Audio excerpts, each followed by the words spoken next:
Então, em primeiro lugar, antes de começar, quero agradecer muito. É um prazer gigante estar aqui. É um prazer partilhar a palavra de Deus. E não conhecia esta igreja e fiquei realmente, pela positiva, muito surpreso.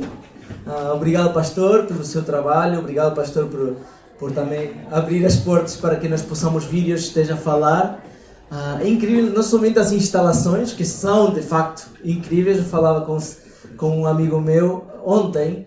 Eu conheço 3 igrejas aqui bem de perto. Esta é a terceira que eu conheci muito mais perto de Porto, e acho que Deus abençoa muito esta zona, porque as instalações que vocês têm são incríveis, e não conheço muitas igrejas em Lisboa que têm algo assim. E são muito abençoados, mas não somente pelas instalações, porque isso não é igreja, isso é um prédio, né? São paredes, é material, mas pelo corpo de Cristo neste lugar. Tem sido um prazer trabalhar com todos vocês, com Samuel. Faz meses que estamos a falar, trocar mensagens com a Paula também, e realmente tem sido uma bênção estar aqui com vocês, e é um privilégio. Queria apresentar também a minha esposa Anael, está lá, sentada, depois podem conhecer. Ela é francesa. Talvez notem um sotaque meio estranho da minha parte em algumas palavras, é normal. Eu sou argentino, não sou português, mas moro aqui em Portugal já faz 13 anos com a nossa família. Viemos com o nosso filho mais velho, que tinha 5 meses de idade. Então, antes de começar com esta mensagem, tu és um bom pai, confia. Okay? O Samuel pediu-me para falar acerca de um bocadinho da masculinidade, ser homem, ser pai. Já que tivemos o Dad Camp ontem, dedicamos este fim de semana um bocadinho aos pais. Mas as verdades que vamos falar hoje aplicam-se a todos. Algumas talvez não tanto, mas a maioria dá para todos. São princípios bíblicos que vamos ver na palavra de Deus. Mas antes de começar, queria simplesmente introduzir um bocadinho quem sou, aquilo que eu faço. Sou argentino, sou filho de missionário. Os meus pais são missionários na Argentina há quase 50 anos já. E eu nasci num ambiente cristão e de igreja, mas quando tinha pouca idade, 5 anos de idade, percebi a minha necessidade de um Salvador e tomei decisão pessoal por Cristo, não pelos meus pais, não porque eu vinha num lar crente, como dizem alguns, não por nascer numa garagem, tu és um carro, né? Eu precisava tomar uma decisão por Cristo pessoal, e eu, pela graça de Deus e pela sua misericórdia, que Ele tocou meu coração, eu fui salvo, né, nesse dia. Depois batizei-me, passei a vida, mas depois de batizar-me, assim, foi como se Deus me disse, como se Satanás disse, batizaste, né? Vamos ver. E começaram a vir uma onda tras onda de tentações e amizades. Talvez era adolescência, talvez era coincidência, mas realmente eu comecei a afastar-me de Deus. Embora era filho de missionário, continuava indo na igreja, até era líder de jovens ou na verdade de crianças. Com 16, 17 anos comecei a viver uma vida muito hipócrita. E num acampamento aqui em Portugal, da Palavra da Vida, em 2001, eu vim para servir. A minha irmã estava cá e convidou-me: olha, vem lá para servir. E lá Deus tocou o meu coração, disse: pai, tens que parar, estás muito hipócrita, isso Deus não se agrada, tens que trocar. E Deus tocou o meu coração. E o interessante foi que esse momento eu disse: uau, Deus realmente tocou a minha vida aqui em Portugal. Então por que não eu voltar um dia e ser esse homem que os missionários foram para mim quando eu era adolescente? E para resumir a história, anos depois, eu sou diretor desse mesmo acampamento, o acampamento da Palavra da Vida. Então a nossa responsabilidade na Palavra da Vida é servir a juventude, as crianças, em colaboração e comunhão com a igreja local. Nós não somos uma substituição, somos simplesmente uma ferramenta para ser usada pela igreja local em parcerias, em amizades, como foi este Dad Camp este fim de semana. E é um privilégio, mais uma vez, poder estar aqui. Também é lindo saber que vão fazer batismos. Eu sei que o batismo sempre se questiona a água fria, né? Sempre. Mas olha, eu, quando batizei, a água era muito fria e era inverno. Foi uma situação assim meio complicada. Mas eu, anos depois, li a história de uma mulher no Tibete, na Rússia comunista, que a única maneira de poderem se batizar era à madrugada, tinham que ir a um rio, partir o gelo, ok? E batizar aí. E toda a gente diz: mas estás maluca? Não, mas eu quero batizar-me e é o único momento que eu posso é agora. Então, Os que são batizados podem dizer, olha, podia ser pior. O importante é fazer isto mais este mandato de Deus. Mas pronto. Vamos começar com este tema. Este é um meme muito conhecido, esta imagem aí, por exemplo, aparece às vezes quando diz, olha, tu consegues passar os testes. Meus jovens, quando nós falamos a nós mesmos muitas coisas assim.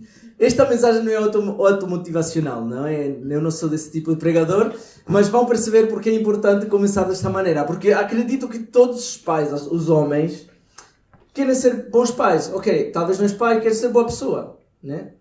E talvez, quando nós vamos pensando nesta mensagem, se vocês não são pais, porque são mulheres ou porque ainda são muito novos, podem pensar mais no sentido... Ok, eu quero ser aquela pessoa que Deus quer que eu seja. Okay? Mas nós vamos usar pai para os pais, porque fizemos Dad Camp, ou a campanha dos pais, mas isto se aplica praticamente a todos. E todos nós temos aquela cena, eu quero ser um bom pai. Eu quero ser uma boa pessoa. Eu quero ser um bom crente. E nós tentamos de automotivacionar, embora não sempre conseguimos, mas está aquela cena, eu quero ser, não é? Isto é muito comum. Então, tu és um bom pai, confia, olha, bora, confiar. No Dad Camp, é um bocadinho spoiler, mas para mim é impressionante algo do Dad Camp. Há uma estatística feita pelo Barna Research Group, que apanhou muitas crises sociais no mundo e encontrou um fator em comum. Okay? E vou lê-las, porque acho que é muito interessante podermos entender certas coisas e a importância dos homens e a liderança espiritual, que é o que Deus marcou, não é um invento. Deus marcou isto. Então vamos ver. Nos Estados Unidos, e acredito que seja igual em outros lugares, diz assim, cerca de 1/3 das crianças americanas vivem sem o seu pai. Muitos mais milhões têm pais que estão fisicamente presentes, mas estão emocionalmente ausentes. 90% das crianças sem abrigo e furtivas são de lares sem pai. 80% dos violadores vêm de lares sem pai. 71% das adolescentes grávidas não têm pai. 63% dos suicídios de jovens são de lares sem pai. 85% das crianças que exibem perturbações comportamentais provém de lares sem pai. 71% das existências do ensino secundário vem de lares sem pai. 75% dos adolescentes viciados em substâncias químicas vem de lares sem pai. 85% dos jovens nas prisões cresceram num lar sem pai. As crianças que vivem ausentes dos pais biológicos têm em média pelo menos 2 a 3 vezes mais probabilidades de serem pobres, de consumirem drogas, de terem problemas educacionais, de saúde, emocionais e comportamentais, de serem vítimas de abuso infantil e de desenvolverem comportamentos criminosos do que as crianças que vivem com os seus pais casados biológicos ou adotivos. Incrível. Estas estatísticas são assustadoras. Isso que o mundo social chama de fator pai. Encontrar esse fator comum. Um homem na Hungria ouviu estas estatísticas num Dad Camp que fizemos.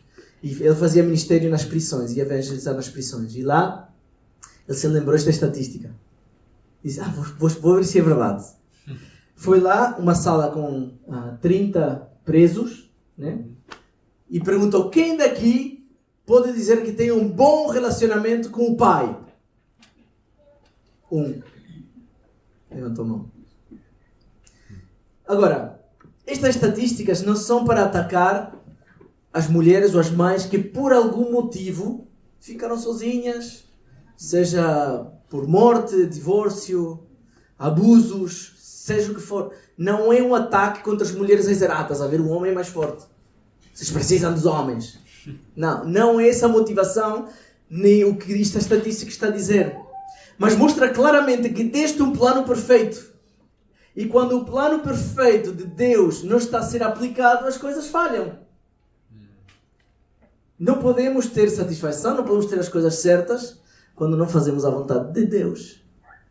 Isso que esta estatística está a dizer.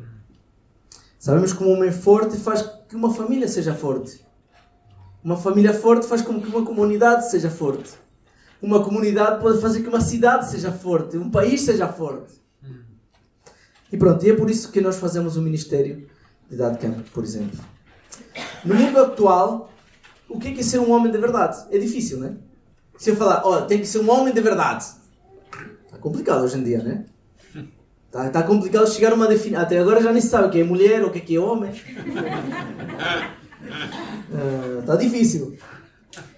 E a masculinidade está a ser atacada. Parece que é uma masculinidade tóxica. Nós falamos em ser masculino, ser homem, e parece tudo negativo. Na América eu tinha um amigo que ele dizia, na América tu podes ser qualquer coisa sem ser um homem branco cristão. Qualquer coisa sem ser isso. Porque parece que estamos a ser atacados na masculinidade também. Em alguns momentos tem razão. Eu não estou nada de acordo com a masculinidade tóxica, ok? Nem os narcisistas, nem os violentos, mas não é isso de que estamos a falar. Estamos a falar de homens cumprindo a sua missão nesta terra, como homens. Há diferentes tipos de homens. A mim me chama muita atenção a história de Esaú e Jacó. São dois homens, Esaú e Jacó. Se nós pensamos humanamente, dizemos, Esaú é um homem, né? Caçador, muito pelo, né? Homem rijo, esse que é um homem. E Jacó a fazer sopinhas. Jacó a fazer sopinhas. Ok. Qual destes... Nós pensamos assim, como eu falei, obviamente, exagerei um bocadinho, mas nós pensamos assim e dizemos, quem é mais homem? É errado. Os dois são homens. Têm talvez gostos diferentes, mas Deus abençoou, ia abençoar um, acabou a abençoar o outro, né? Então não podemos basear a masculinidade baixo padrões humanos ou deste mundo. Mas então o que é que Deus pede dos homens? Há um versículo em 1 Coríntios. Antes disso. Lembrei-me, é verdade. Este foi o dia que o nosso filho mais velho ia nascer. Estávamos mesmo a sair para o hospital e disse, bora tirar uma foto antes de sair para o hospital. Mas estávamos mesmo a sair do hospital. Literalmente daí fomos ao carro para o hospital. Este é o nosso filho mais velho, o Killian, chama-se. E para mim esse foi o primeiro dia quando ele nasceu e ter essa coisinha nos braços, no hospital, foi um sentimento de dizer, uau, o que é que eu faço? Eu lembro-me de sair do hospital e dizer, e agora? Enfermeira, não quer vir connosco umas semanas? Pronto, muito medo. Muito peso, como homem eu sentia muito peso de responsabilidade, né, de ser pai. Esta foto interessante, este menino, vocês vão ver depois, é o nosso sobrinho, Damian, ali acho que está com Olivia, a nossa filha. Olivia ou Kylian? É Olivia, pronto, enfim. Não vejo o cara, não estou a reconhecer, mas com algum filho. Depois nasceram gêmeos, Enzo e Olivia, ok? Desde que soube que iam ser gêmeos, sonhava com tirar essa foto com os dois no colo. Isso foi no hospital também, em Loures. É verdade, não tinha barba antes. Eu sei. Tudo bem. Agora esta é a nossa família. Enzo, Olivia, Killian. E aquele rapazinho que está lá em cima é nosso sobrinho, que está morando connosco há um ano, já faz 1 ano e meio. Já forma parte da nossa família. E o peso de ser pai é grande. O peso de ser um homem de verdade é grande. Então vamos avançar. Há um versículo em Atos, em 1 Coríntios 16, 13 e 14, que diz, todos os vossos atos sejam feitos com amor. Sede vigilantes, permanecei firme, portai-vos varonilmente, fortalecei-vos no Senhor. Esta frase aí, portai-vos varonilmente, talvez é complicada nos dias de hoje. Porque pensei que aquilo que eu dizia parece meio tóxico. Então vamos falar dessa frase primeiro. Portai-vos varonilmente. Então o que nós vamos fazer é ir por cada frase e tirar algumas ideias de cada frase. Algumas vão ser mais específicas para o homem, mas outras, a maior parte é para todos. Portai-vos varonilmente. Um homem não é uma mulher. Não importa o que o mundo diga hoje, um homem não é uma mulher. Não Eu sei que hoje em dia talvez não é popular dizer isso, que um homem biológico não pode ser uma mulher. Fisicamente não pode. Não sei se ouviram falar da história de Lia Thomas, um nadador que tinha o ranking 467 nos homens, depois fez a transição para a mulher e foi número 1 nas mulheres. Ia participar dos Jogos Olímpicos e, para meu critério, graças a Deus, foi negada essa possibilidade. Não é uma mulher. Se nós deixamos 5 homens, 5 mulheres numa ilha, passam 100 anos e vamos encontrar uma sociedade formada, organizada teoricamente, com mais pessoas, com crianças, com velhotes, uma sociedade a funcionar. Deixamos 10 homens numa ilha, mesmo que alguns se identifiquem como mulher, né? Voltamos aos 100 anos e encontramos 10 esqueletos de homens. É simples. É porque precisamos um do outro. Mas o homem não é uma mulher. É diferente. E a Bíblia diz que quem acha esposa acha o bem. E a bênção de Deus. Deus tem este plano para a família e Satanás sabe. E está a atacar a família hoje em dia. Também um homem não é um animal. Não é um animal. Nós rimos, mas na sociedade de hoje está-se a puxar muito isto do instinto do macho alfa, né? O mais forte é que vai sobreviver. E o homem, o que quer, o homem vai ter. Eu quero isto, eu vou ter isto. E parece que estamos a querer, como os animais, seguir somente os nossos instintos. Mas o homem não é um animal. Não podemos focar na vida nas nossas necessidades. A Bíblia diz que o maior mandamento é amar a Deus, né, e amar o teu próximo como a ti mesmo. Não somos animais. Temos que preocupar-nos pelos outros para ser homens de verdade. Também um homem não é uma criança. Eu sei que isto parece mais algo... Pronto, eu sou um bocadinho. Desculpem. Eu sou um bocadinho. Há certas coisas que eu gosto de brincar como criança. Mas uma coisa é ser brincadeira como criança. Outra coisa é fazer birra como criança. E ter mentalidade de criança. Que se eu não tenho o que eu quero, eu vou fazer birra. Vou ter feias atitudes. Vou fazer tratamento de silêncio. Né? Em 1 Coríntios 13:11 diz: quando eu era menino, falava como menino, sentia como menino, pensava como menino. Quando eu cheguei a ser homem, desisti das coisas próprias de menino. Temos que crescer, porque um homem não é uma criança. É algo interessante que Deus colocou no meu feed de Instagram, mas foi uma bênção para mim e para a minha família. Foi um vídeo que explicava, um neurocientista que explicava a diferença entre emoção e atitude. Ele diz, olha, as emoções são questões que não conseguimos controlar, mas que a mente humana, a partida, somente consegue guardar entre 20 e 60 segundos. Isso é uma emoção. Alguém te bate, fica chateado. Então, não consegues controlar isso.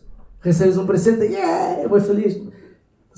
Não se consegue controlar. Uma atitude, cientificamente, a definição seria algo do género: a capacidade humana de segurar uma emoção ao longo do tempo.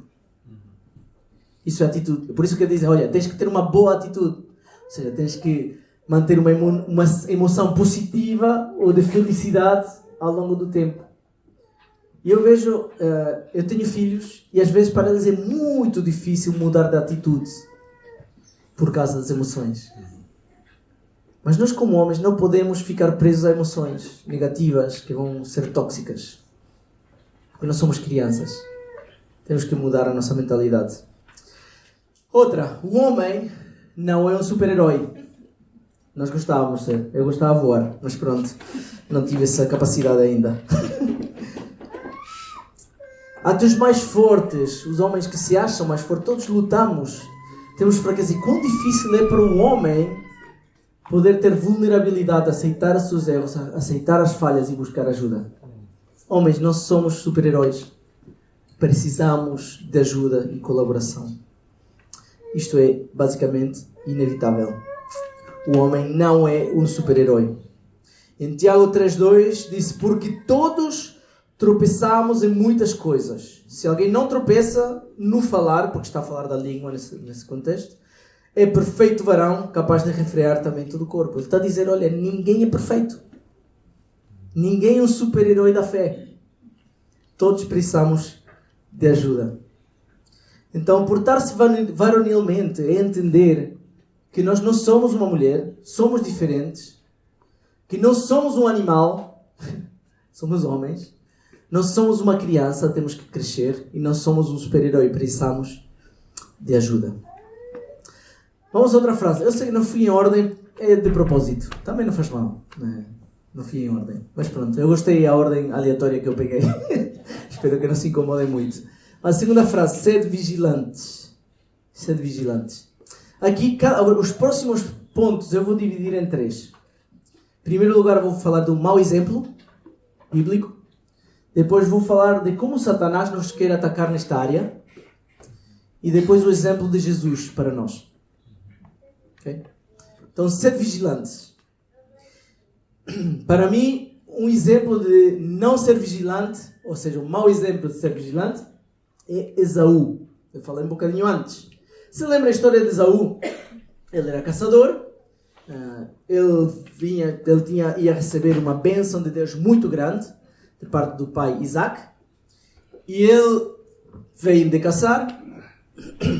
E Jacó, muito inteligente, astuto, fez a comida favorita dele, um guisado de lentilhas, muito bom aparentemente, porque ele gostou tanto que vendeu algo em troca. E ele diz, olha, tu queres esta comida tão boa, não sei qual é a comida vossa favorita, uma francesinha, sei lá, não sei. A comida favorita vossa, um churrasco para mim, sou argentino, um churrasco. Para os amigos brasileiros também, uma picanha. Então, nós temos aí a comida favorita e ele diz, olha, tu queres este prato? E ele deixou de ser vigilante na sua maior responsabilidade. Despreocupou-se da coisa que era o mais importante. E disse, eu quero essa comida. Até achei um bocadinho como aquela cena de animal, né? Pelo instinto. Só queria isso. E Jacó disse, ok, queres isto? Olha, preparei com espécies especiais. Está muito bom. Mas quero algo em troca. Nós somos gêmeos. Lamentavelmente tu nasceste primeiro. Então a bênção vai para ti. Mas sabes o quê? Vamos fazer o seguinte. Eu dou-te este prato, mas se tu me deixares ter a bênção. Mas a bênção é nada. É tipo o pai só dar umas palavrinhas. Acho que deve ter tido uma conversinha meio assim. Não? Estou a inventar um pouco, mas é como eu interpreto essa história. E ele não foi vigilante. Entregou a maior bênção. Deu prioridade a uma vontade atual em troca de promessas eternas. E quantas vezes fazemos isso? No dia a dia. Deus nos encheu de promessas e algumas são um pouco condicionais. Nós vemos lá nas Escrituras muitas promessas condicionais. Se vocês fizerem, eu vou fazer. Né? Isto não estou a falar de prosperidade, não estou a falar do Evangelho que se tu és um bom crente, Deus te vai dar milhões. Não é isso. Mas até às vezes as promessas de Deus são internas, de paz, de segurança, de tranquilidade. E quantas vezes nós trocamos um desejo atual do momento em troca de uma promessa eterna? E até às vezes em coisas mais graves. Quantas vezes talvez vemos famílias a terem casos, né? Adultério, e trocarem uma família inteira por um prazer momentâneo. Isso foi o que Esaú fez. Um mau exemplo de ser vigilante. Por um momento de algo que fazia sentido para ele, porque tinha fome, trocou uma promessa eterna. Difícil. Satanás, cuidado, porque Satanás é o anjo da mentira. O anjo da luz, a Bíblia diz que ele se disfarça como anjo de luz. A Bíblia também diz que ele anda rumiando como um leão que ruge, buscando a quem devorar. Ele está à procura de homens, mulheres, jovens, crianças que não estejam vigilantes. Essa é a maior pressa. Vocês veem um leão? Eu gosto do National Geographic, aquelas cenas e documentários. É incrível como o leão vai. E o que o leão está à espera? Que a presa não esteja a olhar para ele. Uma vez que a presa está distraída, comendo, olhando para outro lugar, é que ela ataca. E é isso que Satanás quer fazer. Está à procura de pessoas que não estejam vigilantes. Está à procura de pessoas que não estejam vigilantes. E isso é uma dificuldade que nós todos temos. Mas Jesus é o maior exemplo que nós temos de alguém que é vigilante. Quantas vezes Jesus falava, olha, a minha hora ainda não chegou. Jesus tinha um foco claro naquilo, qual era a sua missão. Qual era aquilo que ele precisava fazer. Eu gosto muito de ver uma igreja quando tem uma visão, ou uma missão no caso, bem clara na porta. Esta é a nossa missão. Vocês sabem qual é a vossa missão? Agora, será que nós no dia a dia vivemos a nossa missão? Levamos essa missão para casa ou fica aqui na igreja? Isto é muito individual, pastor. Não sei como é que são as pessoas. E o pastor não me pediu de falar isto. Mas... Não me pediu de falar isto, mas é uma realidade em todo lado. Uma missão. Mas Jesus estava focadíssimo na sua missão. E quantas vezes perdemos tempo em coisas que não servem para nada? Perdemos o foco, perdemos o tempo. Jesus não perdia tempo. Jesus investia o seu tempo. E às vezes parece que há coisas que gastam o nosso tempo, né? Eu gostava de não ter que trabalhar. Aleluia, isso é muito bem. Eu gostava de ter mais tempo para isto, eu gostava de ter mais tempo para o outro. Agora é uma coisa muito... Deves dedicar mais tempo para ti, né? Há muita coisa agora muito à moda. Mas há uma realidade. Nós temos que encontrar qual é a nossa missão nesta terra e focar nisso. Porque senão vamos não ser vigilantes como Esaú. Satanás vai nos fazer acreditar certas mentiras e nós podemos cair, mas precisamos ser vigilantes como foi Jesus. Outra frase, permanecei firmes na fé. Permanecei firmes na fé. Um exemplo negativo é Salomão, para mim. Deve haver outros. Salomão. O homem mais sábio, a Bíblia diz, que existiu na terra. O rei mais rico da história de Israel. O homem incrível. Não vou ler por amor ao tempo, mas aconselho vocês de lerem Eclesiastes capítulo 2, versículos 1 a 11. Não vou ler toda a passagem, mas em Eclesiastes, o rei Salomão começa a dizer que pela sua sabedoria, ele começou a fazer muita coisa. Ele se regiu pela sua sabedoria, buscando a satisfação, querendo demonstrar que a vida neste mundo vale a pena ser vivida de acordo com os teus padrões pessoais, tais como um animal, né? E ele começou a falar a sua história. E em Eclesiastes capítulo 2, começa a falar tudo o que ele fez. Tudo o que ele tinha. Quantidade de cavalos, quantidade de servos, quantidade de mulheres. Começa a contar tudo o que eu tinha. Ele seria talvez uma pessoa que hoje em dia, qualquer homem, vamos dizer secular talvez, gostava de ser. Qualquer homem, o homem mais rico do mundo, sei lá. Eu vejo Jeff Bezos, Elon Musk, pessoas que têm muito dinheiro, são boas pessoas, fazem coisas de bem, né? E pensamos, uau, eu gostava de ser essa pessoa. Mas depois de uma vida de fazer coisas, em Eclesiastes capítulo 2, vou ler somente no final, versículo 10, porque eu gosto desta parte. Diz assim: tudo quanto desejaram os meus olhos, não lhes neguei. Isso acontece muito hoje, né? E hoje, com acesso fácil à pornografia, por exemplo, para muitos homens e mulheres é fácil dar-lhe os olhos aquilo que pedem, sem parar. Mas aqui ele diz, olha, tudo quanto deixaram nos olhos não lhes neguei, nem privei o coração de alegria alguma, pois eu me alegrava com todas as minhas fadigas. Isso era a recompensa de todas elas. Estou cansadíssimo porque estou a trabalhar para mim. Isso vale a pena. É isso que vale a pena. Essa conclusão que ele chegou. Versículo 11. Considerei todas as obras que fizeram as minhas mãos, como também o trabalho que eu com fadigas havia feito. Eis que tudo era vaidade e correr atrás do vento. Eu vejo esta frase. Que triste chegar ao final da vida e ter que dizer esta frase. E nenhum proveito havia debaixo do sol. O homem que começou o seu reinado a pedir sabedoria. Deus, dá-me sabedoria, eu quero ser guiado por ti.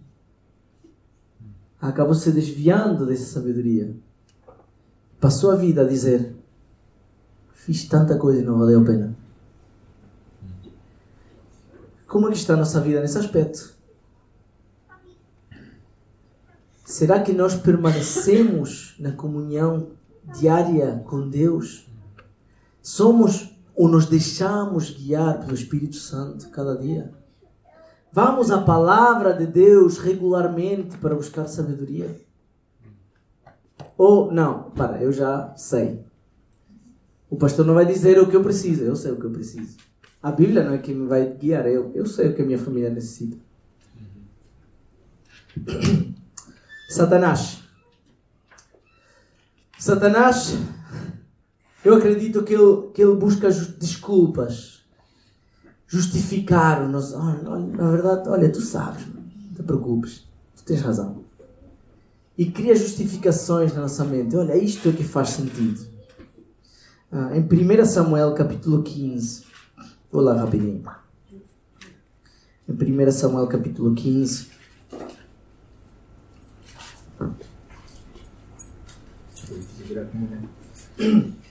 versículo 22. Samuel disse, porque aqui Saul estava numa situação que é outro rei, né?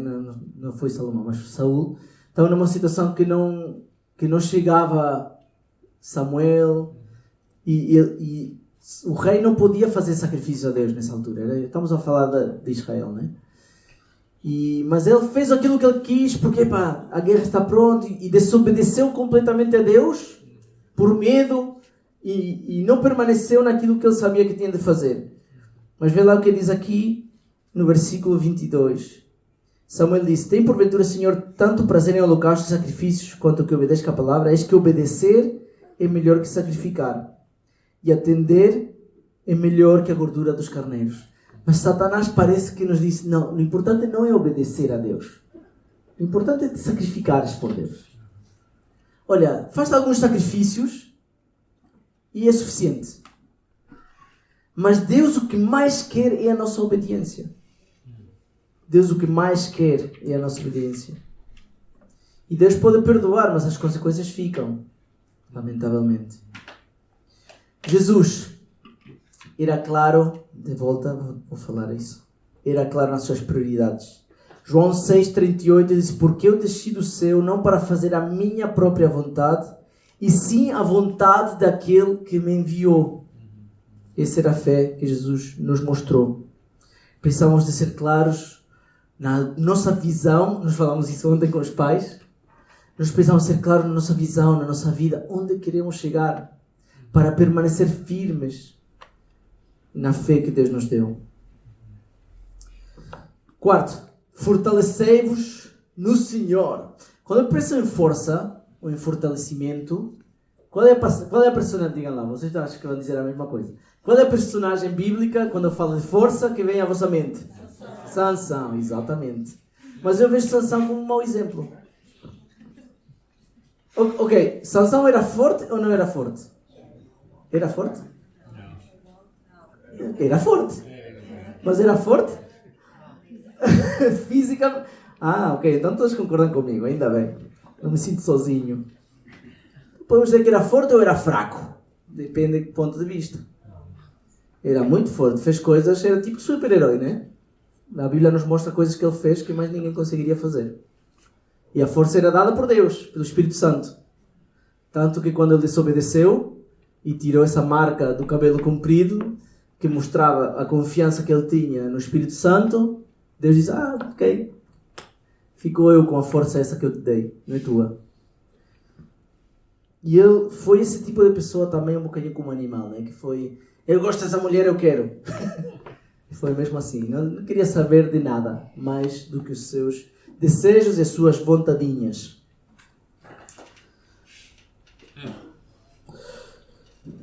Quando eu penso em Sansão, penso também num falho sexual. E eu sei que é um tema complicado e às vezes não se trata muito nas igrejas. Mas é uma realidade hoje em dia.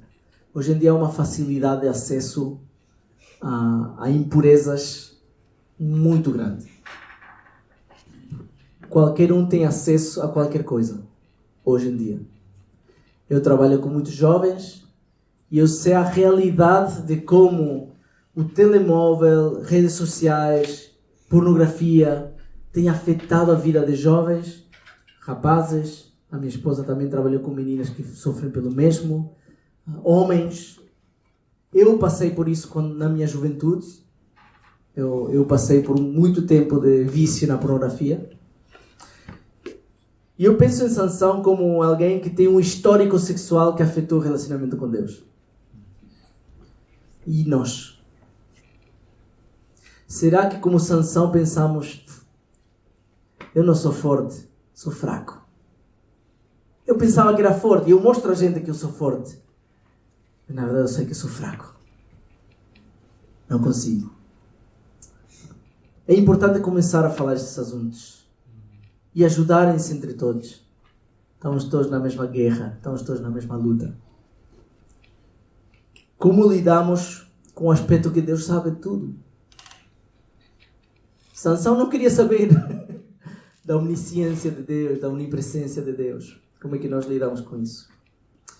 Satanás usa uma estratégia muito boa. Que usou comigo e acredito que deve ter usado com vocês também. Aquela frase... Uma vez. Dá para escorregar uma vez, né? Dá para falhar uma vez. É tranquilo. Tu consegues falhar uma vez. Foste bom tanto tempo, tu consegues. Mas Jesus nos disse que Ele é a nossa fortaleza. Nos deu o Espírito Santo para consolar-nos e guiar-nos. Último. Todos os atos sejam feitos com amor. 1 Coríntios 13 nos ensina que podemos fazer qualquer coisa. Qualquer coisa. Mas se não fazemos com amor, somos nada. Não serve, não vale. E o amor não é sentimento de eu gostar de alguém. O amor, uma definição que eu gosto, é fazer bem a outra pessoa sem esperar nada em troca. Alguém me trouxe aqui uma garrafinha de água pensando em mim que eu muitas vezes preciso beber água por enquanto eu falo meia horinha. A pessoa que fez isto, que não sei quem é, mostrou amor para mim. Deu-me uma garrafa de água. Por isso que Jesus diz amar os vossos inimigos. Não está a falar sentimentos de alegria e que gostas dos teus inimigos, mas sim faz bem a teus inimigos mesmo quando não queres ou não merecem. Que foi aquilo que Jesus fez por nós. Ok, entendemos que Deus pede que os homens, e todos nós, vocês viram que era para homens, mas acho que fomos todos tocados por alguma parte daquilo que Deus nos falou. Todos entendemos que Deus pede que sejamos homens de verdade. Se fizermos isso, seremos homens bons no mundo terrível no qual vivemos. O equilíbrio para a masculinidade tóxica é o amor genuíno. Quando nós vemos, a masculinidade é tóxica. Sim, porque esse homem não está a mostrar amor. Esse é quase como se fosse o antídoto. Então, a pergunta. Quando nós olhamos no espelho, homens, e dizemos, tu és um bom pai, hoje vai correr bem. Vai. Será que somos bons pais? É interessante porque Jesus fala que até mais ou menos que sim. Diz, se vocês são maus, sabem dar coisas boas aos vossos filhos. Ou seja, até certo ponto, Jesus diz, o instinto de pai te permite ser mais ou menos um bom pai, ok? Podemos tentar e lutar, mas não somos de facto bons. A Bíblia mostra uma e outra vez que o pecado mora em nós e nós intrinsecamente não somos bons. Intrinsecamente somos pecadores, falhos. Mas uma marca de um homem justo, um bom pai, uma boa pessoa, está em Provérbios 24:16, quando diz: 7 vezes cairá o justo e se levantará, mas os perversos são derribados pela calamidade. E tu dizes: Padre, mas eu sou falho. Muitas coisas que tu falaste eu falho. Eu também. Eu também. Eu luto contra isso. Eu sou falho em muitas coisas. Nas minhas atitudes, como trato a minha esposa, meus filhos. Às vezes sou muito criança. Eu sou falho em coisas que eu próprio falei. Mas a marca de um justo é que cai e se volta a levantar. Cai e se volta a levantar. Deus está com ele e o ajuda a se levantar. O perverso diz: já está, já foi, não tenho solução. Uma marca é a luta que é firme e a luta é em pé. Sendo vigilantes, permanecendo firme na fé, portando-nos varonilmente, fortalecendo-nos e que todos os nossos atos sejam feitos com amor. E Jesus, falando acerca da oração, lembra de uma coisa e diz: ora, se vós que sois maus, sabeis dar boas dádivas aos vossos filhos, quanto mais o vosso Pai, que está nos céus, vos dará coisas que lhe pedirem. Nós somos maus, tentando fazer coisas boas. Mas que alegria saber que nós dependemos de um bom Pai. Que nós podemos mudar e dizer: Deus, Tu és um bom Pai. Então, homens, confiamos nele. Mulheres, confiamos nele. O nosso bom Pai. Que alegria saber que se depositarmos a nossa fé em Jesus, temos um bom Pai que nos guia, nos fortalece e nos ajuda a sermos cada dia mais parecidos com Cristo. Amém? Amém.